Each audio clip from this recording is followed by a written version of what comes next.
Emily Carter felt something change long before she could explain it. It was like waking up every morning and realizing the air in the house had become colder, even though the heater was still running. She and Daniel had lived in their small Portland home for 8 years. A place that once felt warm, loud, and full of small joys. But now the halls felt quiet, and even their laughter, when it rarely came, felt thin. Emily kept telling herself it was just a hard season, that work stress or family issues were weighing on Daniel. She believed love could carry a heavy load, but lately it felt like she was carrying it alone. Their routines shifted. Daniel stopped waking up early with her for coffee. He started staying late at work, offering reasons that sounded honest at first but slowly began to feel like excuses. He would come home tired, distracted, and often eat dinner without looking up from his phone. Emily tried asking gentle questions. Long day. Everything okay? Hoping he would open up. Instead, he simply nodded, offered short answers, and disappeared into silence. The man who once couldn't wait to tell her about his day now treated every conversation like a chore. Emily tried not to panic. She kept reminding herself that every couple goes through quiet phases. But the quiet between them didn't feel natural. It felt created, built, like a wall rising inch by inch, brick by brick. And she didn't understand why he was building it. One night, after Daniel came home past midnight with the smell of cold air and exhaustion on him, Emily found him sitting on the edge of the bed with his back turned to her. His shoulders were tense and his hands were clasped together in a way that told her he was thinking about something deep. She sat beside him, gently placing a hand on his arm. "You're far away from me," she whispered. "I'm right here," he said quickly, but his voice didn't match the words. It sounded tired and confused, as if he didn't know what to do with her concern. In the days that followed, distance grew faster, almost like he was pushing it between them without even realizing it. He worked longer hours. He stopped making small plans with her. He forgot little details, like the movie night they had talked about or the bakery she wanted to try. Emily wasn't angry, she was worried. It felt like he was slipping through her fingers, and she didn't know how to stop it. The biggest shift came one evening when they sat together on the couch. She tried talking to him about a trip they had dreamed of taking to the Oregon coast. Before she could finish her sentence, Daniel sighed deeply and said, "Can we not do this right now?" His tone wasn't cruel, just defeated. Emily froze. She had never heard him speak like that, not to her. Not about them. Later that night, she found him standing alone in the kitchen, staring through the window at the dark backyard. When she walked in, he didn't turn around. He didn't say her name. Instead, after a long silence, he whispered, "I just need some space right now." His voice was soft, almost apologetic, but the words cut through her heart like cold wind. Emily nodded slowly, even though the last thing she wanted was space. What she wanted was the truth. But she stepped back, giving him the room he asked for. From that moment, she felt the invisible line he drew between them. He didn't explain what he needed space from her, work, life, or something else entirely. He just pulled away, quietly but firmly. And once distance appears in a relationship, it doesn't stay still, it grows. Emily felt every inch of it. She noticed the way he avoided eye contact, how he left the room when she entered, how he kept his phone closer than before. She wanted to talk, to fight for them, but Daniel's silence made her feel like she wasn't allowed to. She didn't want to push him further away, so she waited, hoping he would return to her. But every day, he drifted more, and even though Emily didn't know the reason, she felt it in her bones. The distance he was creating wasn't accidental. It was heavy, deliberate, and growing fast. She just didn't know yet what it was hiding. Sunday mornings were usually Emily's quiet time, soft music, warm tea, and a calm start to the day. But that particular Sunday began with a sound that felt completely wrong. Daniel's phone kept buzzing on the kitchen counter, shaking against the marble surface again and again. He was upstairs in the shower, and the house was filled with the steady hum of running water. Normally, Emily would never touch his phone. She believed trust was something sacred. But the constant buzzing made her uneasy, like someone was urgently trying to reach him. At first, she tried to ignore it. She poured herself tea, opened the window to let in fresh air, and tried to focus on her thoughts. But the phone buzzed again, louder this time. Or maybe her nerves just made it feel that way. She turned toward it, hoping it was something harmless, maybe his mother, maybe a delivery, maybe a friend. But when the screen lit up again, the preview caught her attention before she could look away. Last night, I can't stop thinking about it. It's just one sentence. Just one line. But it felt like the world stood still for a second. Emily's breath stopped. Her hand trembled slightly as she stepped closer. She didn't unlock the phone. She didn't even pick it up. The preview alone was enough to break something inside her. The sender's name was simple, but painful. Hannah. Emily remembered Daniel mentioning a coworker with that name months ago only once. Casually, as if she wasn't important. But now, that single message held more weight than any introduction he ever made. Emily's mind raced, but she tried to stay calm. People send strange messages sometimes. Words can be misunderstood. She tried telling herself these things, but deep inside, she felt the truth pressing hard against her chest. She stood still, staring at the screen until it went dark again. She wasn't angry. Anger was too sharp, too loud. What she felt was something heavier. A slow, sinking pain that made her knees weak. She placed both hands on the counter to steady herself, breathing slowly, trying to keep her heart from collapsing completely. When she heard the shower turn off upstairs, she quickly stepped away from the phone. She didn't want him to think she was spying or looking through his privacy. She didn't want to start this moment with accusations. She wanted honesty. Real honesty. Daniel walked down the stairs minutes later, towel around his shoulders, hair dripping onto his shirt. He looked tired, as usual, but he tried to smile at her. "Morning," he said softly. Emily looked at him not with suspicion, but with heartbreak she couldn't hide. "Daniel," she whispered, "is there something you want to tell me?" He froze, completely. The soft smile fell from his face. His eyes flicked to the phone on the counter, then back to her. His throat moved as he swallowed hard, and for a moment neither of them said anything. Silence filled the room like thick fog. Emily didn't raise her voice. She didn't accuse him. She didn't show him the message. She simply waited.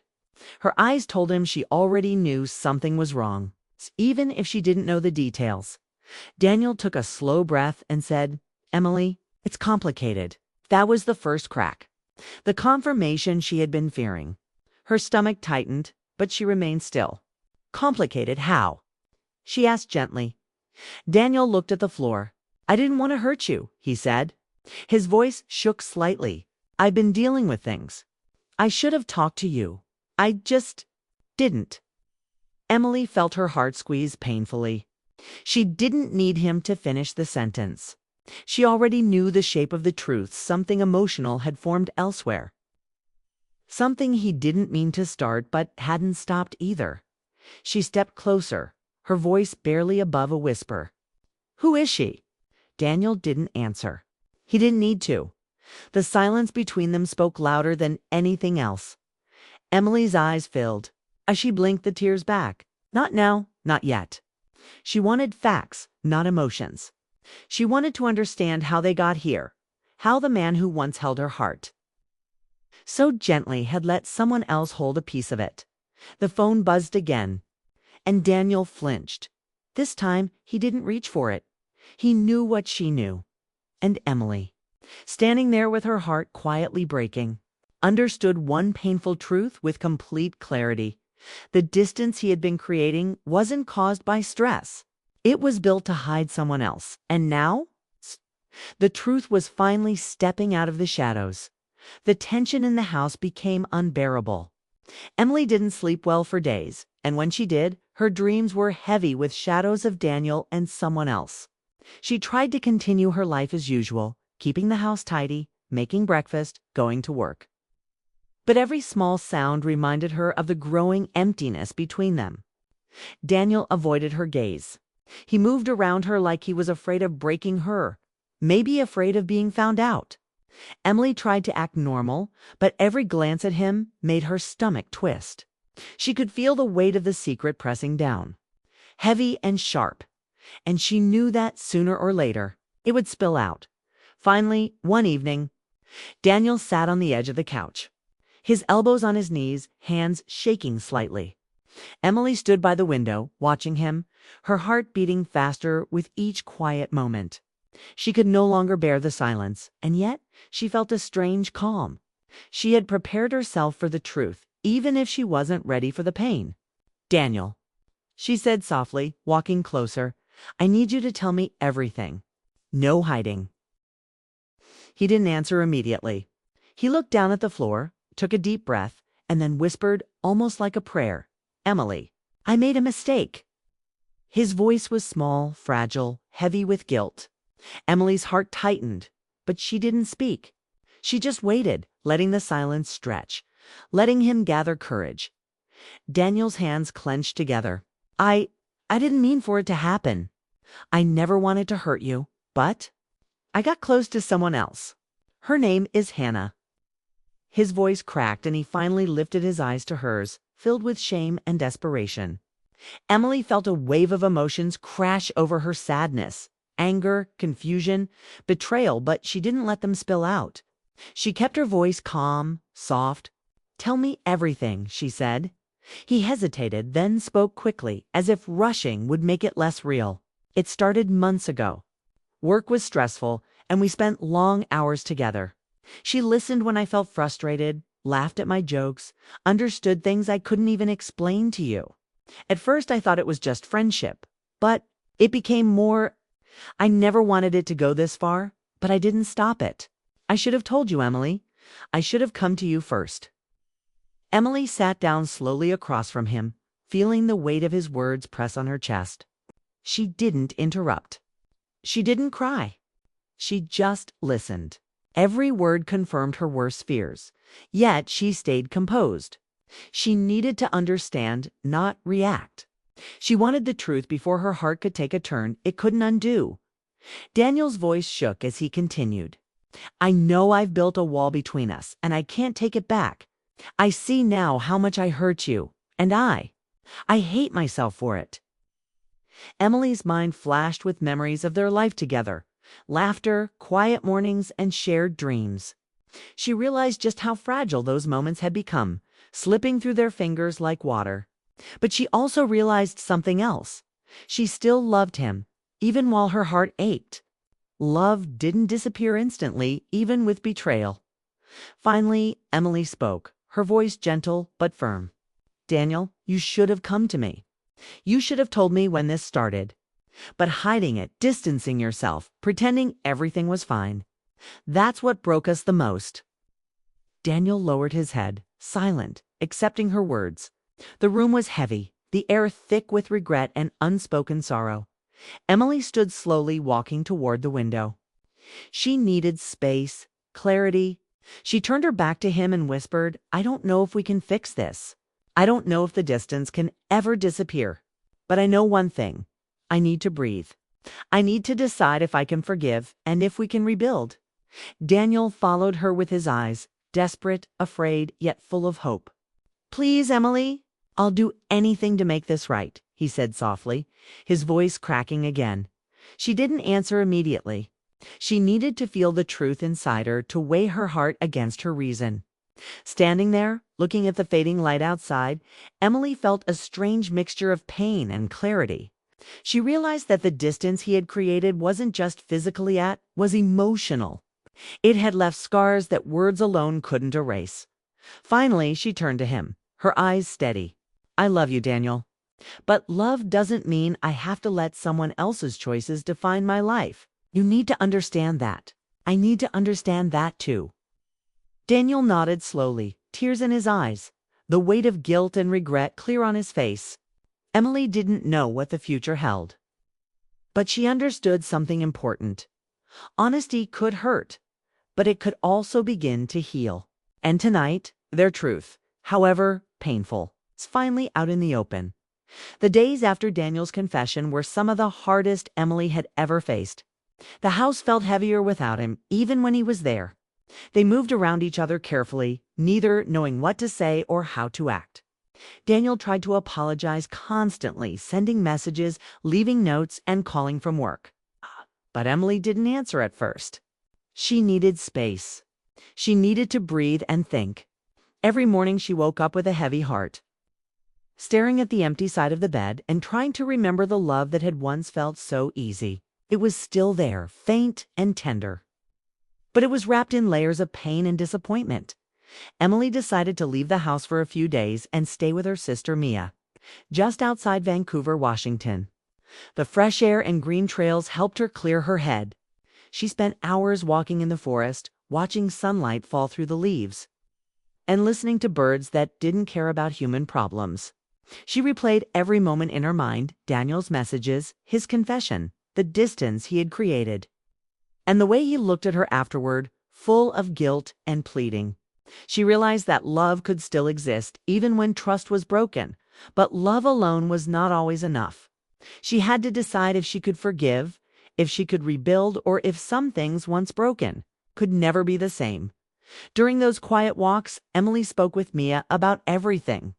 "I still love him," she admitted one afternoon, sitting by a small river, the water rushing quickly over smooth stones. "But love doesn't feel safe anymore. I can't sleep thinking about him with someone else. I can't act like nothing happened." Mia squeezed her hand and said gently, "Sometimes love means making the hardest choice. You have to choose yourself even if it hurts." Emily nodded, letting the words sink in. The choice wasn't about ending the marriage or punishing Daniel. It was about saving her own heart, finding peace, and understanding her own worth. Meanwhile, Daniel tried to reach her every day.